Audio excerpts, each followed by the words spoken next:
Faire justice à soi-même est une réaction humainement compréhensible, mais pourtant juridiquement sans aucun fondement et dès lors répréhensible. Un choix qui peut donc s'avérer particulièrement risqué.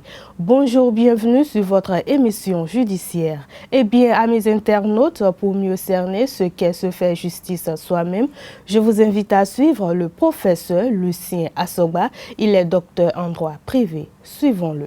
Pour l'organisation de la bonne conduite de la cité, il est important que le droit puisse encadrer les conduites de chacun des citoyens, en ce que nul ne doit se rendre justice parce que si tel est le cas, nous tomberons dans ce qu'on appelle la loi de Talion, œil pour œil, dent pour dent.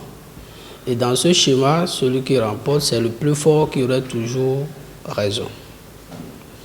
Et donc, le droit a su organiser donc la cité pour qu'il y ait donc un arbitre neutre qui est le juge, qui est désigné donc par noblesse, les normes admises dans chaque pays, notamment la Constitution et les lois ordinaires, pour que les contentieux soient portés devant un citoyen, une tierce personne, désignée donc par la loi, que je nommais donc le juge, pour que ce juge puisse connaître de ce contentieux et puisse donc rendre à César ce qui est à César et à Dieu ce qui est à Dieu.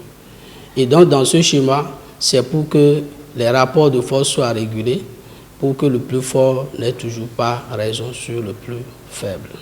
Celui qui se rend justice va à l'encontre de la loi, parce que le principe étant déjà clair, il ne lui est pas loisible donc de faire ce qu'il veut dans la société. Lorsque quelqu'un vous porte un grief, ce grief doit être porté à la connaissance du juge. Et il revient au juge et à lui seul de dire le droit. Et donc, si vous-même, vous pensez que vous pouvez vous rendre justice, alors, en retour, vous allez subir, parce que celui à qui vous pensez donc rendre cette justice, lui, à son tour, doit se porter devant le juge. Et vous tomberez dans ce qu'on appelle soit le voie de fait, nous sommes d'accord, et cela, ça dépendra donc du type d'infraction que le juge pourrait donc retenir à son encontre, parce que ça dépendra également de l'acte que vous aurez donc accompli. C'est en fonction de cet acte que le juge va procéder à ce qu'on appelle la classification de l'acte et à la catégorisation. Donc, il doit pouvoir qualifier si c'est une contravention, si c'est un délit ou si c'est un crime, et il en tirera les conséquences juridiques. Il faut donc rappeler que le meilleur moyen de se faire justice soi-même, tout en restant dans les règles, est la saisine des instances juridictionnelles. Et voilà, nous sommes au terme de ce numéro. Merci de votre fidélité et n'oubliez pas de laisser vos commentaires sur notre page Facebook.